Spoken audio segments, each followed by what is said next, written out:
Senhor Deus, nós nos colocamos diante de Ti para que o Senhor nos ensine, o Senhor ministre da Tua palavra, Senhor, o que precisamos, Senhor Deus, guardar no nosso coração, nesse tempo, Senhor, o que é útil, Senhor Deus, a Tua palavra diz que todo ensino é útil, Senhor, que seja útil para as nossas vidas, que a gente possa ter um entendimento maior, estudando umas com as outras, ó Pai.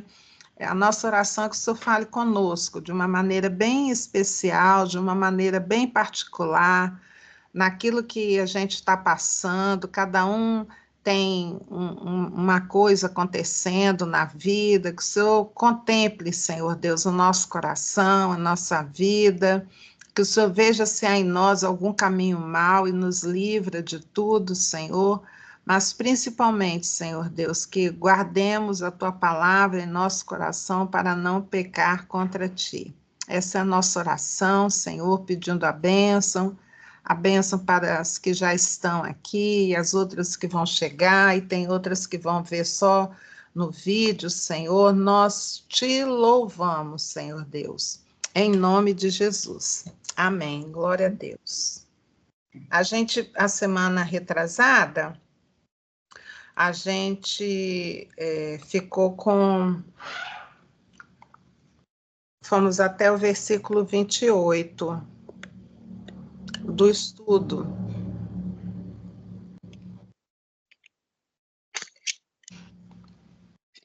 E aí eu vou dar uma passada. Esse capítulo, ele é bem específico porque ele trata da ressurreição de Cristo. E a ressurreição de Cristo, ela é tipo a base do Evangelho, né? Não a base total, que a base do nosso Evangelho é Cristo, mas é o Cristo que ressuscitou, né? E aqui Paulo está falando porque ele está ouvindo ali histórias ali na igreja de Corinto, né? A gente sabe que a primeira carta ao Corinto, Paulo escreveu ao povo de lá, porque ele recebeu notícias do que estava acontecendo lá. E ele vai respondendo, vai falando sobre assuntos que chegaram ao ouvido dele, né? E que estava dando problema lá. E um dos problemas é a respeito da ressurreição. Por que isso constitui um problema? Porque a igreja de Corinto, na Grécia, e os gregos, eles tinham por hábito falar que o corpo não valia de nada. O corpo morre, não presta para nada, então a gente tem que fazer o que tem que fazer em vida, porque depois não acontece mais nada. E quando a gente tem esse tipo de pensamento a respeito da vida, que, tanto faz, vou fazer tudo, vou aproveitar, e a gente conhece até pessoas hoje em dia que pensam assim, como o povo de Corinto estava lá. Não era toda a igreja, mas alguns estavam com esse pensamento e estava sendo disseminado ali no corpo da igreja. E Paulo resolveu tratar isso nesse capítulo. E Paulo fala assim: de que serve a gente buscar a Deus, buscar a santificação, buscar guardar a palavra dele no coração, porque se vai morrer e não vai acontecer nada, não tem esperança para nada. Então, quem acredita assim, não vive com um comprometimento, com uma responsabilidade diante da vida, porque ela pensa assim, vou viver, aproveitar tudo, depois não tem mais nada, e acaba essa pessoa não tendo esperança de uma vida eterna, de ter uma ressurreição, né? Igual Cristo, que é o nosso modelo, é o primeiro, né? O primogênito, igual Cristo, que morreu e ressuscitou. E ele falou, olha, eu vou para um lugar que onde eu estou, estejais vós também. Ele fala de um futuro após essa primeira morte nossa, nesse corpo que temos. Então, Paulo usou esse capítulo 15 para falar a respeito dessa ressurreição, que ela é real. E se a gente não crer que ela existe, é como se a nossa esperança na vida futura fosse vã.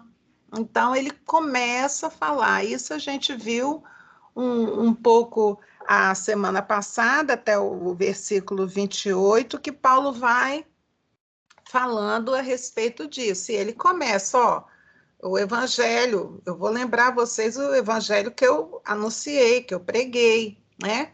Aí o terceiro versículo fala, eu vos entreguei o que também recebi. Ele fala, eu recebi e da maneira que eu recebi, eu estou passando para vocês.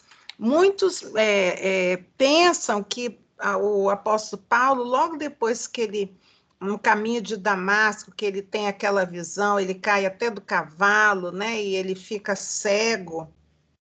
E depois, eu esqueci o nome da pessoa que vai até ele. Que vai até ele, que ora e ele volta a enxergar, ele fica 13 anos estudando o Evangelho. Claro que ele já sabia do Antigo Testamento, que ele é um judeu, fariseu, e eles sabem a palavra, mas ele fica 13 anos estudando. E quando ele chega aqui e funda a igreja de Corinto, ele ensina o que ele aprendeu através das escrituras, né? E o que é que ele ensina? Que Jesus Cristo veio, que ele morreu e ele ressuscitou ao terceiro dia. E ele continua falando, né? Que depois dele ter ressuscitado, ele apareceu, né, para muitos irmãos. O versículo 6 fala em 500 irmãos. Ele apareceu aos apóstolos, né, que a gente conhece, os apóstolos, naquela época eram já chamados de apóstolos, líderes, né, daquela igreja ali. E ele fala, ele tem testemunhas de que ele realmente ressuscitou. E depois, a partir do versículo 8, ele fala da experiência que ele teve, que ele, o menor dos apóstolos, porque ele chega depois, né? Eu botei até uma figurinha aqui do lado, fazendo menção de quando o Paulo caiu, né, e teve um clarão, ele viu um clarão e ouviu uma voz falando com ele, e ele fala assim, eu sei que ele está vivo, e isso ele prega. Continuando, a partir do versículo 12, ele vai falar das consequências de se negar essa ressurreição. Então, é como se a gente tivesse, o que eu comecei a falar, é como se a gente vivesse e não tivesse a esperança da ressurreição. Então, de que maneira a gente vai viver? Porque hoje nós cremos que Cristo morreu e ao terceiro dia ressuscitou. Nós temos essa esperança em nosso coração. E a gente vive e testemunha e crê que a gente vai passar pela primeira morte, se Jesus não vier buscar, né, aí vai ser arrebatado, mas enquanto Jesus não vem a segunda vez buscar a igreja dele, os que estão aqui, o tempo está passando, as pessoas estão crescendo, vivem família, fazem tudo, e em algum momento esse corpo morre, né? A gente sabe que é assim, é uma verdade que a gente não gosta de pensar, a gente deixa ela de lado, né, um tanto, mas é a sequência natural da vida, né?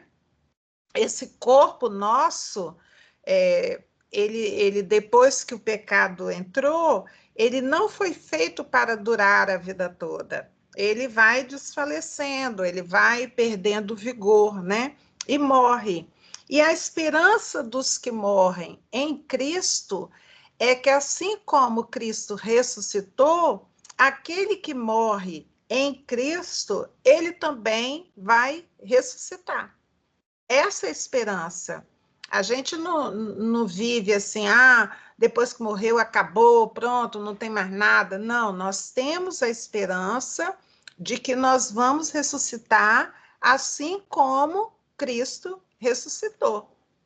Se eu nego isso, que Cristo ressuscitou, eu não tenho esperança. Aí ele fala aqui no versículo 18, e ainda mais, os que dormiram em Cristo pereceram. Ou seja, se eu não tenho esperança de que vai ressuscitar, aqueles nossos queridos também que morreram com essa esperança, eles não vão ressuscitar, eles estão mortos para sempre. Né? Então, Paulo está falando desse perigo de pensar assim, de viver assim. E ele continua no versículo 19, ele fala assim, olha, se a nossa esperança em Cristo se limita apenas a essa vida, né? Só aqui que a gente tem fé, tem esperança em Cristo, a gente é o mais infeliz de todos os homens, né? Porque a gente não tem esperança de que a gente vai ressuscitar em Cristo para uma vida eterna, né?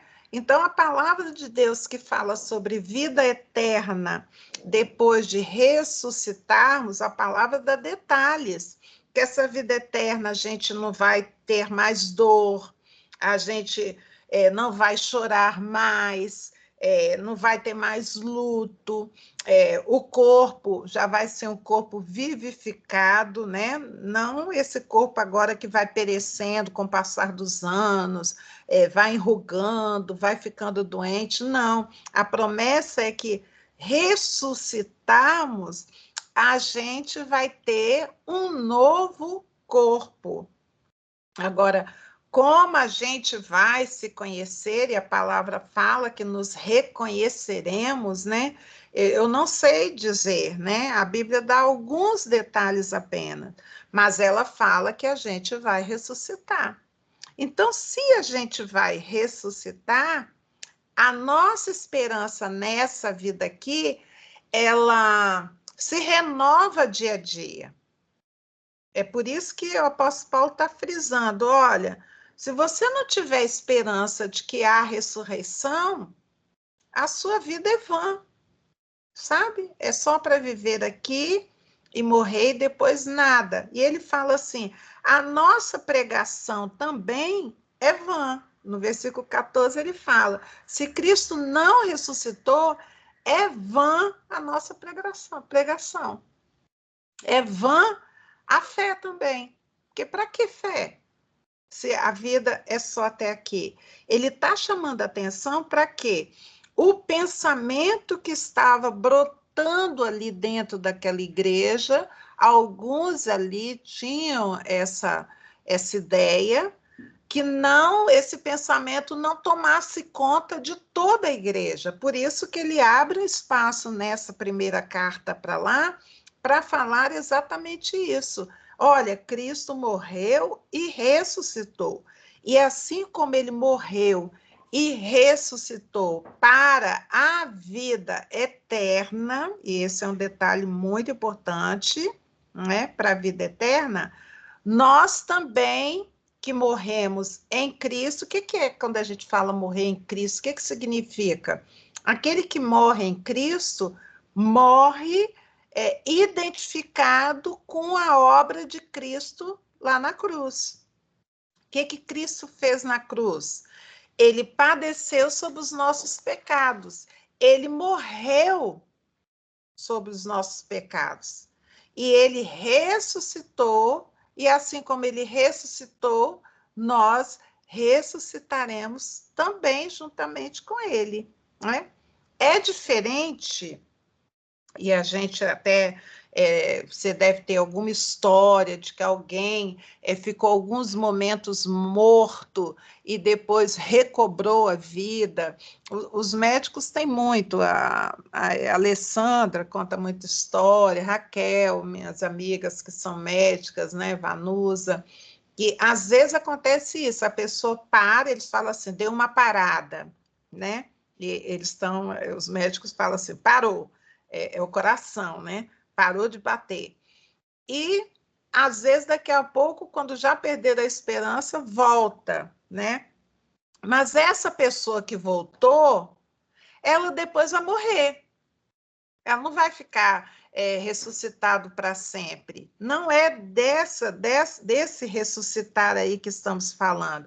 A gente está falando daquele ressuscitar, onde a gente leva os nossos queridos ao cemitério, enterra, e eles estão ali e morreram na esperança de Cristo, e nós, os que ficamos, também temos a mesma esperança, de que no dia de ressuscitar, e a palavra fala que os que estão adormecidos, a palavra usa esse termo para falar de mortos, né? Muitas vezes a gente vai falar assim, dormiram em Cristo, né? Está se referindo a morreram, né? E eles vão ressuscitar primeiro. Então, essa é a nossa esperança. Quando a gente não crê nisso, é vã a nossa fé. A gente está brincando de evangelho. E Paulo continua falando a respeito disso, né? O plano da ressurreição. Que plano que é esse? Por que ressuscitar, né? Cristo, a primícia dos que dormem. Cristo é o primeiro, o primogênito daqueles que morreram. E ele fala que, no versículo 22, ele fala sobre o primeiro Adão, né? Morreu. E são vivificados em Cristo, que é o último Adão. A Bíblia usa, às vezes, uma expressão para falar assim: o primeiro homem morreu, Adão, mas Adão pecou. E vem Jesus, às vezes na palavra de Deus a gente vê que Jesus é o segundo Adão, né? Ele vem e ele não peca, então ele cumpre o determinado por Deus na palavra dele. Então a gente que acredita que ele cumpriu, a gente morre em Cristo, né? E aí ressuscita com ele.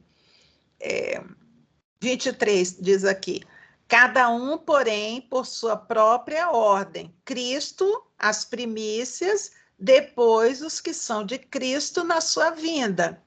Nós, os que morreram em Cristo, que estão enterrados pela palavra, eles estão dormindo, e dormindo a pessoa não escuta, a pessoa não fala, a pessoa não se manifesta. A Bíblia fala que está dormindo. E a gente crê que é assim. Estão dormindo.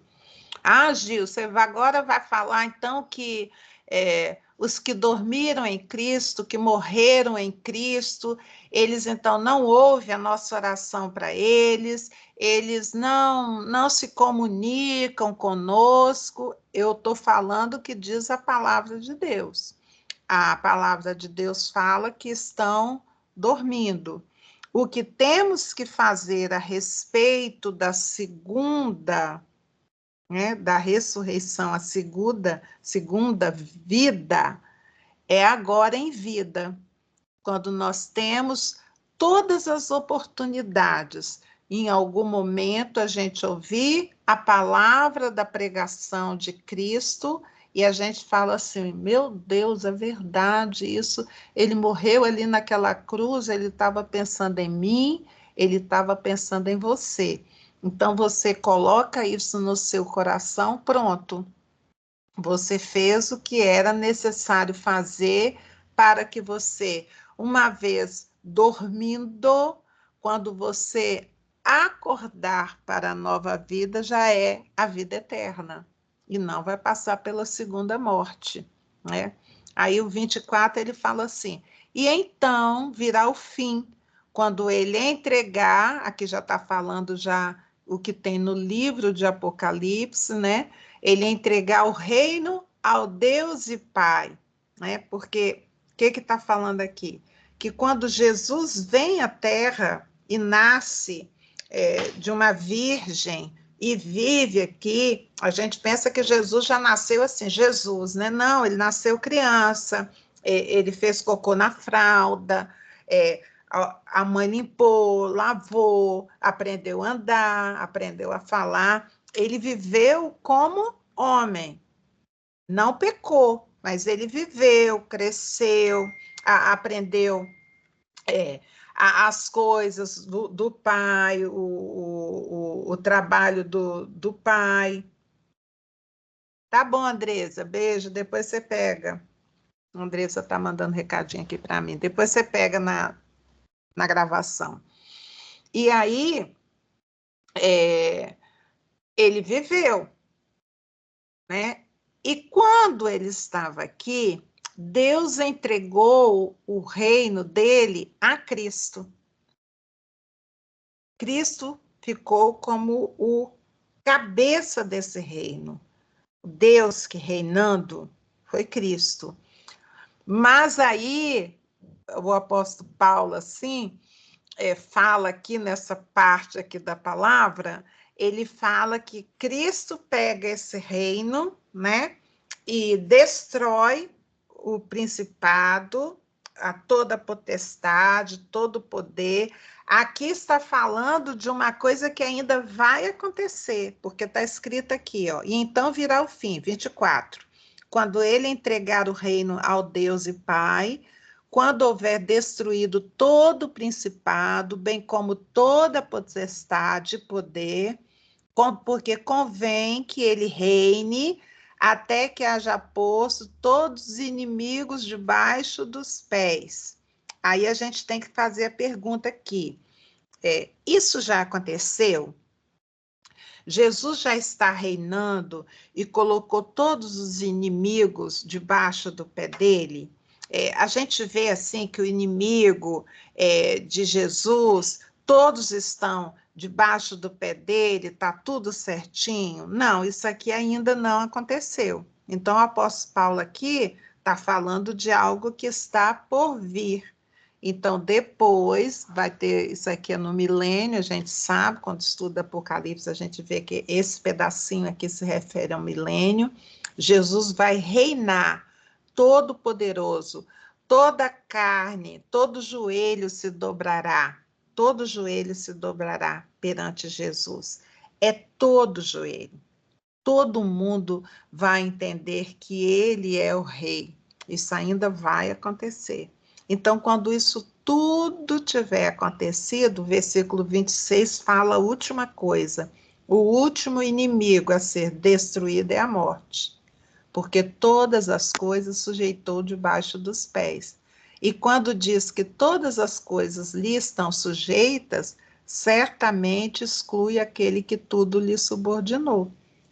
Quando, porém, todas as coisas lhe estiverem sujeitas a Cristo, todas as coisas, então o próprio Filho também se sujeitará àquele que todas as coisas lhe sujeitou. Quem é? A Deus. Para que Deus seja tudo em todos. Então, a gente entende aqui que o final vai ser Jesus devolvendo o reino, né? O reino a Deus, o reino que Deus colocou para ele reinar. E aí termina a primeira parte que a gente viu a semana retrasada. Aí hoje a gente começa aqui a partir do versículo 29, que fala sobre as consequências dessa ressurreição para a vida. O que está falando aqui? Aqueles que dormiram em Cristo, vai ter um momento em que Cristo virá buscar a sua igreja, e primeiro quem vai ao encontro dele são aqueles que dormiram, depois os que ainda estão vivos naquele momento, que a gente não sabe. Ai, Gil, mas eu já vi dizer, teve uma época aí que falava que o ano 2000 era o limite, de 1000 passará, de 2000 não passará. Então, passou o ano 2000, não aconteceu nada. Ah, teve um outro aí que falou, um profeta saiu publicando, falando que março de 2020, que Jesus vinha buscar a igreja. Passou março, Jesus não buscou. Então, esses prazos que o homem dá, de vez em quando, um fala uma data, aí vem outro fala outra data. Jesus falou a respeito da data, ele falou assim: ninguém sabe dessa data a não ser o meu Pai. Ou seja, essas datas aí são criação da cabeça das pessoas. A gente pode cogitar o tempo em que Jesus vai buscar a igreja dele? Podemos, porque Jesus deu algumas dicas. Lá em Mateus 24, ele falou mais ou menos a respeito do que estaria acontecendo na Terra. Mas a gente não pode dizer, ó, vai ser dia 31 de março de 2024. Não posso falar isso, porque a palavra de Deus fala que ninguém sabe essa data. A palavra de Deus fala que a gente não vai saber, vai ter um trabalhando com o outro, aí um vai ser levado, o outro fica. A gente não sabe a data. Então, Jesus falou assim, é igual quando o ladrão aparece. Ninguém sabe, porque se a gente soubesse que o ladrão viria, o que, que a gente aconteceria? A gente se preparava, ficava a luz acesa, reclamava, chamava a polícia já para estar ali antes do ladrão entrar. A gente ia se preparar. Mas Jesus fala, é como um ladrão, é como um ladrão. Ou seja, a gente vai dormir tranquilo, não espere, o ladrão vem.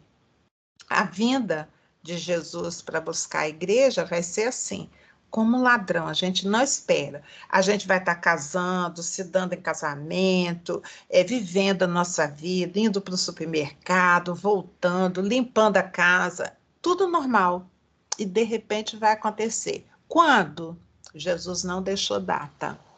Então a gente segue preparado. Tem muitas pessoas que falam assim: viva o seu dia como se fosse o último. Perdoe, ame, declare seu amor às pessoas, faça as coisas boas, não guarde mágoa, não se ponha o sol sobre a vossa ira. Então, a gente vivendo preparado para a hora que Jesus quiser vir buscar, a gente está pronto. Por isso que a gente não deve deixar as coisas suspenso. Sempre que possível, a gente deve buscar, né, viver uma vida em santidade. Aí ele fala aqui, de outra maneira, que farão os que se batizam por causa dos mortos? Se absolutamente os mortos não ressuscitam, por que se batizam por causa deles? Aqui eu preciso abrir um parênteses para uma coisa que acontecia que não está escrita aqui. E que acontecia? As pessoas crê no Senhor Jesus, seja batizado e será salvo, né? As pessoas, quando pegaram essa parte da palavra, aí lembraram que alguns dos seus creram em Jesus, mas não tiveram tempo antes da morte de ser batizado. Aí o que eles estavam fazendo lá nessa igreja? Então, alguns se colocavam diante da liderança da igreja como se fosse aquele irmão em Cristo que tinha morrido, mas não tinha se batizado, e ele falava assim: eu vou me batizar como se fosse ele. Só que isso está errado. Isso não está na palavra de Deus que é assim. Por exemplo, tem hora que não dá. A pessoa aceita a Jesus, aceita o sacrifício de Jesus no último momento da vida. Vamos lembrar? Na Bíblia mesmo tem exemplo disso, de gente que aceitou no último momento e não deu conta de batizar. Um ladrão na cruz, por exemplo. Jesus foi morto numa cruz entre dois ladrões. A gente sabe dessa história. Um ladrão falou assim: Senhor, lembra de mim quando entrares no paraíso. Então ele aceitou, ele entendeu que Jesus era Senhor, que era o Filho de Deus, ele entendeu, então ali ele estava aceitando. Aí Jesus vira para ele e falou assim, ainda hoje tu estarás comigo no paraíso. O outro não, o outro não quis aceitar. Ah, se fosse Deus mesmo, manda que a gente saia daqui. O outro não quis saber que era Jesus, o Filho de Deus, que estava ali do lado dele. Então, esse não. Agora, o outro aceitou. Ele foi batizado? Não, ele morreu. E Jesus falou que ele estaria com ele. Então, tem algumas coisas, por exemplo, a Adalberto sempre fala isso, que às vezes a pessoa está no leito de morte, sabe? E ela lembra de uma palavra que ela ouviu e que ela falou: ah, deixa para depois, está muito cedo ainda, eu tenho tempo, quem sabe mais tarde, quando eu ficar velho, vou viver agora. Aí chega um momento, né? Às vezes está ali no leito de morte, tudo, a pessoa vai, se arrepende, chama alguém, vem cá orar comigo, tudo, e aceita o sacrifício de Jesus na vida dela. Essa pessoa não tem tempo de ser batizada. Tá tudo bem. Tá tudo bem, para Deus está valendo. Não precisa que outro que ficou, que sabe que aquela pessoa aceitou e vai se batizar em nome da pessoa. Isso aqui é errado. Paulo está escrevendo e falando que está errado. Está errado. Então, não se deve fazer.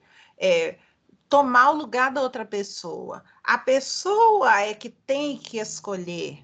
A pessoa é que tem que se manifestar. Ah, Gil, mas e se não der tempo? Se for um acidente de carro, não deu tempo nem da pessoa pensar, e foi só aquele momento rapidinho, ela com Deus, né? Às vezes a gente sabe de histórias aí. Eu ouvi até histórias de cantores, assim, de enfermeira ali do lado, e a pessoa, antes de fechar os olhinhos, assim, falou alguma coisa. Eu não sei. Quem vai saber disso e a quem importa saber é Deus. Então, Deus é que vai saber, né? Se a pessoa, naquele momento, no último momento, o que a pessoa pensou. Deus ouve nosso pensamento. Então, Deus é que vai saber. Agora, eu não posso fazer uma escolha pela pessoa. Cada um escolhe, cada um decide em vida o que quer da vida. Eu não posso decidir por aquele que já foi. Então, ali na igreja de Corinto estava acontecendo até isso. E Paulo condena isso. Versículo 30. E porque também nós nos expomos a perigos a toda hora, quer dizer, Paulo já está falando aí, né? A gente está pregando, a gente apanha, a gente é preso, eles batem na gente, tem um momento em que ele está pregando que ele é dado como morto de tanto que apanhou, né? Aí ele fala assim, então nós que nos expomos a esses perigos, 31, dia após dia morro, dia após dia, porque o apóstolo Paulo, ele se entregou para a pregação, ele não teve, por lucro, por nada, a vida dele, prezando a vida dele mais do que tudo, não, ele se entregou, com o coração grato pelo que Deus tinha feito na vida dele, perdoado o pecado dele, ele ficou grato. E como forma de gratidão, ele se entregou para evangelizar, mesmo sofrendo, mesmo apanhando, mesmo quase morrendo, ele se entregou, né? Aí ele continua aqui no 31. Eu protesto, irmãos, pela glória que tenho em vós outros, em Cristo Jesus, nosso Senhor. Aí 32. Se como homem lutei em Éfeso com feras, que me aproveita isso? Se os mortos, aí ele volta a falar de ressuscitar, se os mortos não ressuscitam, então comamos e bebamos que amanhã morreremos, né? Se não há ressurreição, De que vale? De que se aproveita o trabalho dele de quase morrer, de se entregar, né? Então vamos viver, vamos comer, vamos beber, porque a gente vai morrer e não tem nada depois disso, né? Então ele fala, ó, muito cuidado com essas coisas. Ele está chamando a atenção do povo de Corinto. 33. Não vos enganeis. Agora aqui ele vai falar, eu botei até um títulozinho, um subtítulo aqui, incentivo para a santificação. O que é santificar-se? Santificar-se é se separar. Aqui separar, Gil, então eu não vou ficar, eu vou lá para o convento, eu fico lá, eu não fico perto de ninguém, a pessoa está cometendo lá, levando uma vida lá, toda doida, então eu não fico perto, né? Não é isso, não é isso. A santificação é eu escolher para a minha vida ser separado, ser santo. Mas aí ele bota aqui uma chamada de atenção. Olha, cuidado, cuidado. Ele bota assim: não vos enganeis. As más conversações corrompem os bons costumes, né? Vovó falava: quem com porco come, come farelo, um negócio assim. Tem uns ditados populares que falam essa verdade aqui, né? Quem com porco se Você mistura, cuidado com farelo quem come. andas, né? Eu esqueci agora, mas tem, cuidado com quem você anda, que você pode ficar igual, pode se tornar. Eu esqueci agora o ditado, mas eu sei que vocês têm aí na mente esses ditados. Os nossos pais falavam isso, né? Cuidado com quem andas, né? E tenha cuidado. Aí ele fala aqui, olha, as más conversações corrompem os bons costumes. Por que ele está falando em más conversações? A conversa que havia ali na igreja podia corromper aquilo que ele tinha ensinado. Então, muito cuidado com isso. A gente fica ouvindo muita coisa. Às vezes tem um povo que vai para a internet e começa a falar assim: eu acho que não vai ser assim como está na palavra, não. Eu acho que deve ser de um outro jeito. E a gente vai escutando, daqui a pouco a gente perde o prumo. O prumo é a palavra de Deus. É aquilo em que a gente se apoia. De tanto ouvir eu acho, daqui a pouco a gente não sabe mais o que é certo. Então, cuidado com isso. 34. Tornai-vos a sobriedade, como é justo, e não pequeis, porque alguns ainda não têm conhecimento de Deus. Então, existem algumas pessoas que não conhecem a palavra de Deus, não conhecem e pecam. E eu preciso ter cuidado em ficar ouvindo a conversa dessas pessoas. Eu preciso passar pelo prumo de Deus, do que é que Deus fala. Eu costumo usar esse artifício aqui quando eu estou aconselhando. Às vezes, eu e a Adalberto, a gente fez seminário bíblico, né? A gente estudou uma pós-graduação em aconselhamento cristão, né? E aí, lá a gente aprendeu que a gente ouve o que a pessoa quer tá falando da vida dela, ou qual o problema que ela está trazendo e pedindo um conselho. A gente ouve até que essa pessoa corrompa um princípio bíblico, até que essa pessoa fale algo que a Bíblia não fala. Aí o que a gente faz? A gente pede licença só um pouquinho. Aí na hora que a pessoa fala algo que a Bíblia fala que não é, aí a gente fala licença um pouquinho. Olha, nesse caso aí, a Bíblia fala isso, isso e isso. Pronto. Agora você pode continuar. E a gente continua ouvindo o que a pessoa veio trazer como história e buscar conselho. E eu acho isso muito interessante. Eu trouxe isso para a minha vida, não só quando estou aconselhando, sabe? Às vezes eu não estou aconselhando, eu estou participando de uma conversa com a pessoa comum, ela não veio para conversar comigo buscando conselho, não veio nada. Ela está ali conversando comigo. E eu presto atenção no que a pessoa está falando. Se a pessoa foge de um princípio bíblico, eu coloco ali no meu coração, isso não está na Bíblia. Eu penso, isso não está na Bíblia. Às vezes, eu ainda interrompo a pessoa, assim, mais ou menos, não interromper, né? Eu falo assim, mas a Bíblia, sabe? A Bíblia fala isso, isso e isso a respeito desse assunto. Como a pessoa não está ali buscando conselho, eu não me sinto na obrigação de ficar interrompendo e falando a palavra de Deus. É numa conversa comum, com amigos, tudo, né? Mas eu pontuo sem interromper. Na hora da minha fala, eu falo assim, mas a Bíblia, né? A Bíblia fala isso, isso e isso a respeito desse assunto. E continuo, por quê? Eu não quero ser corrompida por quem não tem o conhecimento da palavra de Deus. E apóstolo Paulo ainda fala assim, eu digo isso para vergonha vossa. Por que ele colocou esse acréscimo aqui? Porque se a pessoa está ali junto com a gente, está na igreja, e não conhece algo de Deus, ele fala assim, isso é vergonha nossa. Por quê?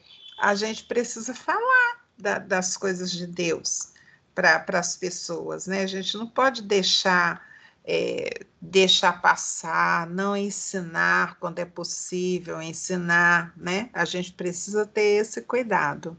Continuando aqui, os ressuscitados terão corpo. Isso aqui é um subtítulo também. Ele continua aqui no versículo 35, ele fala assim: mas alguém dirá, agora ele vai falar dos ressuscitados, né? Que é uma dúvida, sim, que às vezes vem ao nosso coração. Como é que vai ser isso? Lá a gente sabe que estão lá, vira pó, vira pó, né? O nosso corpo lá enterrado tem um momento que vira pó, os ossos, fica só o osso, daqui a pouco nem osso, né? Como é que vai ser ressuscitar? Que corpo que vai ressuscitar? A dúvida. Aí 35 ele vai falar, né? A partir de agora ele vai falar sobre isso. Alguém dirá: como ressuscitam os mortos? E em que corpo vêm? Né? Qual é o corpo que vai aparecer quando Jesus chamar a igreja dele? Aí ele fala assim: insensato, o que semeias não nasce se primeiro não morrer. Aí ele volta a falar de uma coisa que a gente entende bem. A semente, ela plantada, ela morre e ela precisa morrer para nascer. Aí o 37. E quando semeias, não semeias o corpo que há de ser.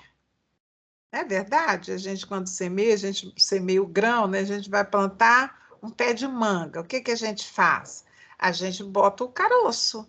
O abacate, o que que a gente planta? A gente planta o caroço. A gente semeia, não é o corpo todo, né? Mas a gente semeia o grão, simples grão, como de trigo ou de qualquer outra semente. 38. Mas Deus lhe dá corpo, como lhe aprovidar, e a cada uma das sementes o seu corpo apropriado. Então, aqui o que ele está falando? Que Deus vai dar um corpo. Assim como ele dá um corpo para a semente que é plantada, quando Jesus chamar a sua igreja, que está adormecida, vai ter um corpo. Vai ter um corpo. Agora, vocês não me perguntem como é que vai ser corpo, de que material é esse. Por quê? Porque eu sei que esse material que vai vir, esse corpo, ele não vai ficar doente. Ele não vai envelhecer. Eu não sei o que que é isso. Não sei dizer. Mas a Bíblia fala que não vai mais envelhecer, que não vai mais ter doença, que não vai mais morrer. Aí eu fico assim, meu Deus, que coisa é essa? Né? A gente fica só imaginando. Com o que tem na Bíblia, a gente pode imaginar. Aí eu posso falar assim, vai ser formado de um certo tipo de átomo junto com o elétron. Não, não posso falar porque isso não está na Bíblia. Mas a Bíblia fala que eu vou ter um novo corpo, um corpo que não vai envelhecer, um corpo que não vai adoecer. Isso, por enquanto, me basta. 39. Nem toda carne é a mesma. Agora ele vai falar das diferenças das carnes. Porém, uma é a carne dos homens, outra dos animais, outra das aves e outra dos peixes. Cada um tem um tipo de carne. Aí 40 ele entra com algo aqui diferente. Também há corpos celestiais e corpos terrestres. Corpos celestiais são os anjos e corpos terrestres são os nossos corpos. E sem dúvida, uma é a glória dos celestiais e outra a glória dos terrestres. Uma é a glória do sol, outra a glória da lua e outra a das estrelas. Porque até entre estrela e estrela há diferenças de esplendor. Pois assim também a ressurreição dos mortos. Semeia-se o corpo na corrupção, ou seja, o corpo que pecou, o corpo que adoeceu, que envelheceu, e ressuscita na incorrupção. O que vai ressuscitar é um corpo não corrompido. Semeia-se em desonra e ressuscita em glória. Esses são os detalhes que o apóstolo Paulo falou, mas eu não sei te dizer que material é esse corpo. Eu sei que é um corpo divino, que Deus que vai dar. Não sei que corpo é esse. Ele continua falando. Semeia-se em fraqueza, ou seja, é enterrado em fraqueza e ressuscita em poder. 44. Semeia-se corpo natural e ressuscita corpo espiritual. Se há corpo natural, há também um corpo espiritual. Não me perguntem como é que é esse corpo espiritual. Eu vou saber quando estiver lá. 45. Pois assim está escrito: o primeiro homem, Adão, foi feito alma vivente, e o último Adão, porém, é espírito vivificante. Então, vai ser um corpo espiritual. 46. Mas não é primeiro o espiritual, e sim o natural, depois o espiritual. Então, primeiro vai vir o corpo natural e depois o espiritual. Eu não sei falar como é que vai ser esse corpo espiritual. Não sei te dizer de que matéria. Eu sei o corpo natural, que é o corpo que eu estou aqui, que eu vivo aqui, mas o espiritual eu não tenho ideia do que vai ser. Não tenho ideia. 47. O primeiro homem é formado da terra, é terreno. O segundo homem é do céu. Como foi o primeiro homem o terreno, tais são também os demais homens terrenos. É tanto que na nossa composição, quando os químicos vão estudar, né, de que é feita a nossa carne, eles falam que tem uma grande proporção que é encontrada na terra. A gente é feito.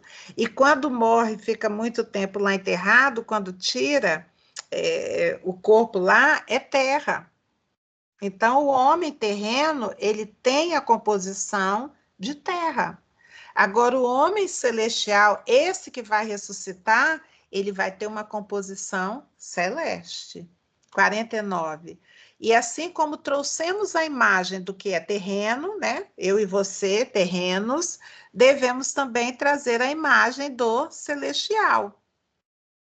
Os vivos serão transformados. Então, a gente sabe que vai ter um outro corpo. E está firme, irmãos, que a carne e o sangue não podem herdar o reino de Deus, nem a corrupção herdar a incorrupção. Então, não vai ser esse corpo da gente. Aí, 51. Eis que vos digo o mistério: nem todos dormiremos, mas transformados seremos todos. Por que ele está falando que isso é um mistério? Porque Jesus vai vir buscar a igreja. Se ele vier ano que vem, e alguns de nós ainda estiver vivo, não morrermos, a gente vai ser chamado vivo. Mas os outros que já morreram estão dormindo, né? Então ele fala assim: nem todos dormiremos, mas os que estão vivos terão o corpo também transformado. Que corpo transformado?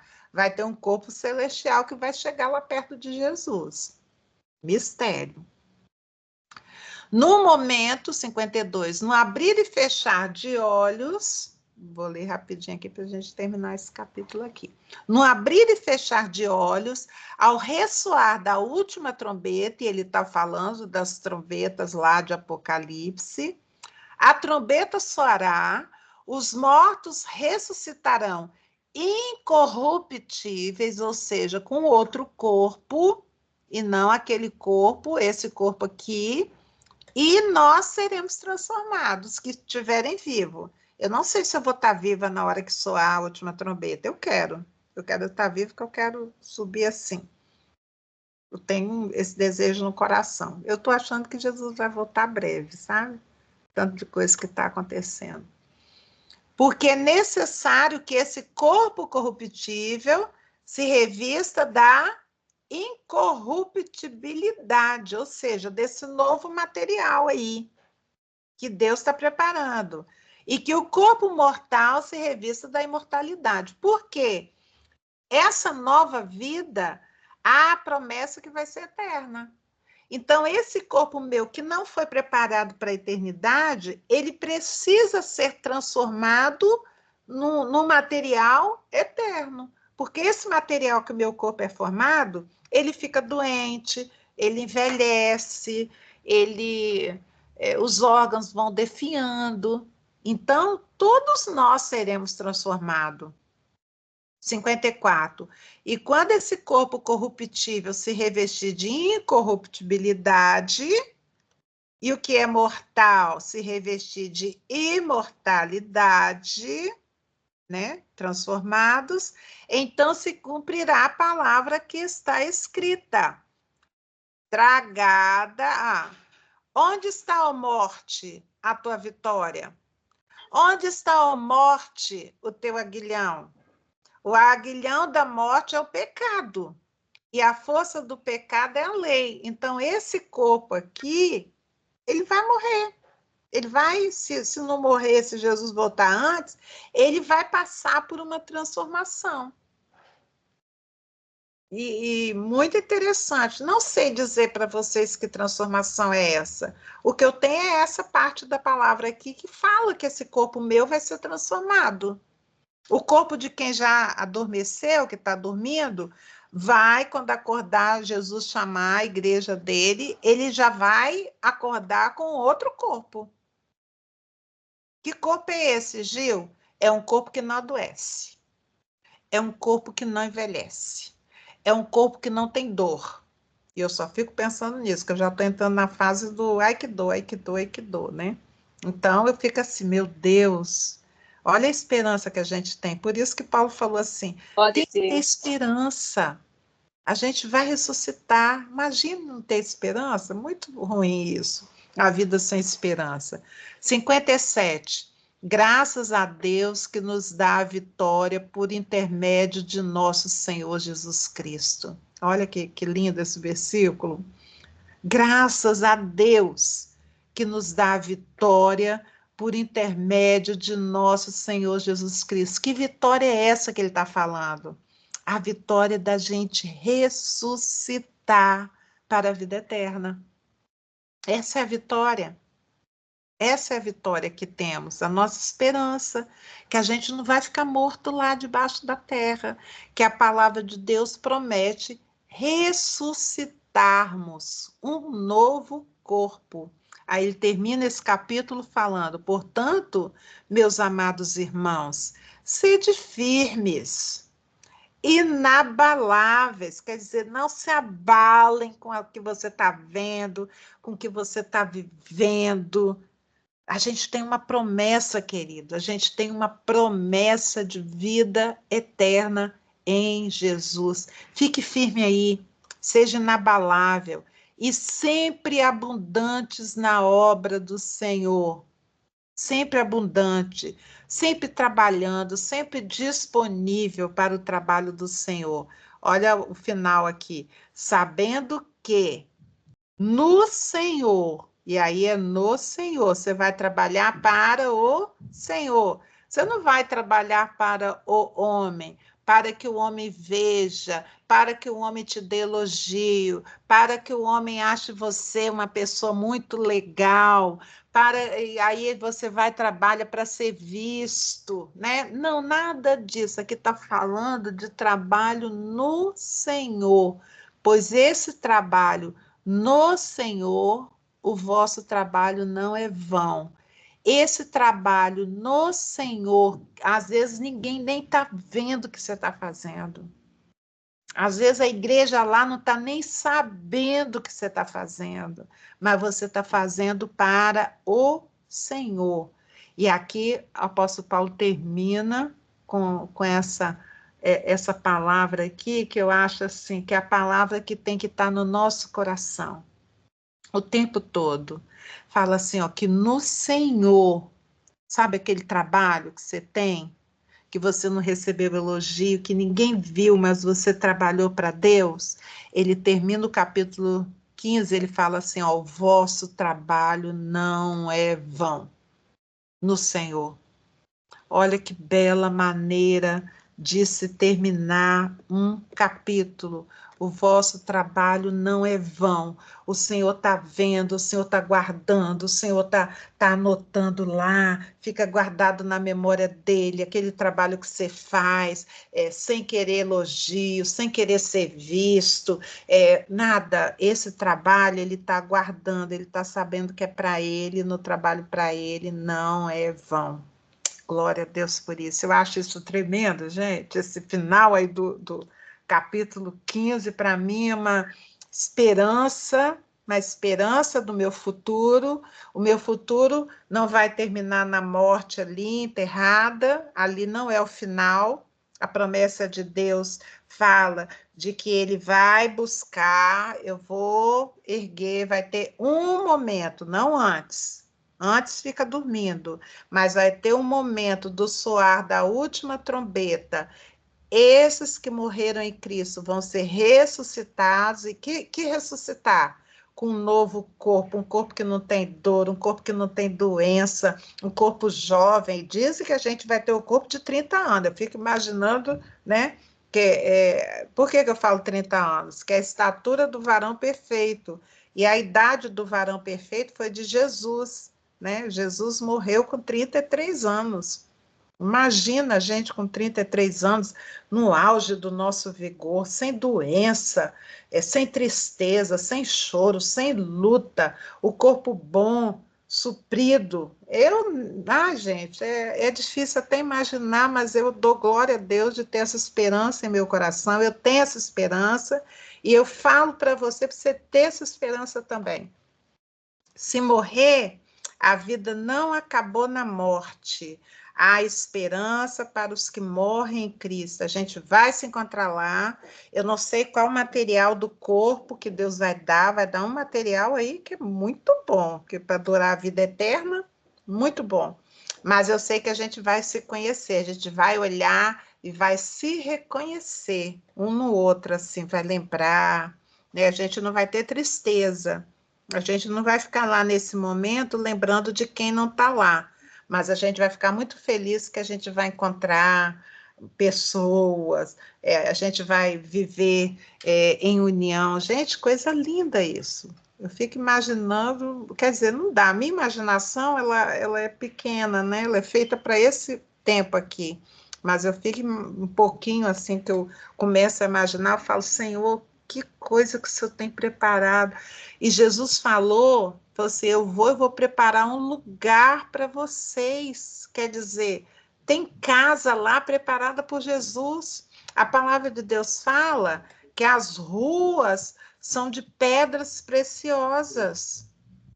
Eu fico imaginando, gente, o que é isso? Que a gente anda paralelepípedo, a gente anda com asfalto, que às vezes quebra, que às vezes está meio disforme, lá vai ser pedra preciosa que vai ter. Gente, eu não troco essa minha esperança no futuro por nada nesse mundo. Eu acho que esse mundo não tem não chega nem perto que ele pode me oferecer. Ah, Gil, eu te ofereço isso, ofereço um cargo, ofereço isso para você negar Jesus. Ah, eu falo assim, querido, nem vem, querido, a promessa que eu tenho é muito maior que essa. Não vale a pena, não vale a pena, sabe? Eu perder essa minha esperança para isso aí que você está. Ah, mas estou prometendo muito dinheiro. Ah, meu filho, você não tem nem noção do que eu vou ganhar. Eu creio na promessa de Deus. Amém? Vou orar e aí eu paro a gravação e a gente pode conversar se quiser, tá bom? Amém, Senhor. A gente termina esse capítulo, Senhor, com o coração, Senhor, cheio de esperança. A esperança que o apóstolo Paulo tinha no coração dele. Aí a gente entende que coração é esse, que não ligava para essa vida, não ligava para morrer, porque ele tinha essa esperança, Senhor, de ressuscitar em Cristo. Uma nova estrutura, um novo corpo, um corpo sem dor e mais um corpo que para viver eternamente junto com Jesus, junto com Deus, num lugar preparado por eles para nós. Ah, Senhor, a gente vê que essa vida, por isso que ele fala, morrer é lucro para ele. Por isso que ele fala. Então, Senhor Deus, que essa esperança em nós seja renovada, Pai, é a nossa oração, porque vale a pena, Senhor, viver para Ti, vale a pena morrer por Ti, Senhor Deus, porque a nossa esperança, ó Pai, não está limitada a essa vida. Nós temos esperança de vida eterna, e por isso vivemos, e por isso cremos. Por isso, Senhor Deus, não deixa, Pai, que a nossa esperança se frustre, que a nossa esperança se acabe, se esvaie pelo caminho, Senhor Deus. Em nome de Jesus, que a cada acordar, Senhor Deus, eu sei que a tua palavra fala que as misericórdias tuas são renovadas a cada amanhecer, mas também, Senhor Deus, eu peço que a cada amanhecer a minha esperança, Senhor Deus, em Ti seja renovado também junto com a misericórdia, porque eu preciso relembrar que às vezes os problemas do dia a dia meio que embaçam aquilo que a Tua palavra tem prometido para nós. Tua palavra diz que nem olhos viram, nem ouvidos ouviram o que o Senhor tem preparado para aqueles que estão em Cristo. Então, Senhor, que a minha esperança seja renovada, que a nossa esperança seja renovada dia a dia, que a gente suporte, Senhor Deus, as coisas que acontecem, porque em nosso coração, a nossa esperança não é nessa vida. A nossa esperança, Senhor Deus, é nas promessas que o Senhor tem na Tua palavra para nós. Em nome de Jesus, Senhor, nos abençoa, Pai, abençoa a nossa vida, abençoa a nossa casa, abençoa a nossa nação, Senhor. Abençoa, Senhor Deus, os nossos propósitos, os nossos sonhos, Senhor. O Senhor tem colocado sonhos em nosso coração, Senhor. Nos ajude, Senhor Deus, a realizar esses sonhos, ó Pai, que o Senhor tem colocado em nosso coração. Ah, Senhor, que a tua mão forte e poderosa esteja sobre a nossa vida, conosco, nos ajudando, nos incentivando. Na hora que a gente estiver desanimado, Senhor Deus, que a gente se reanime ao lembrar naquilo que o Senhor está preparando para nós, ó Pai. Essa é a nossa oração, Senhor, em nome de Jesus, Senhor. Amém. Amém. Amém. Glória a Deus.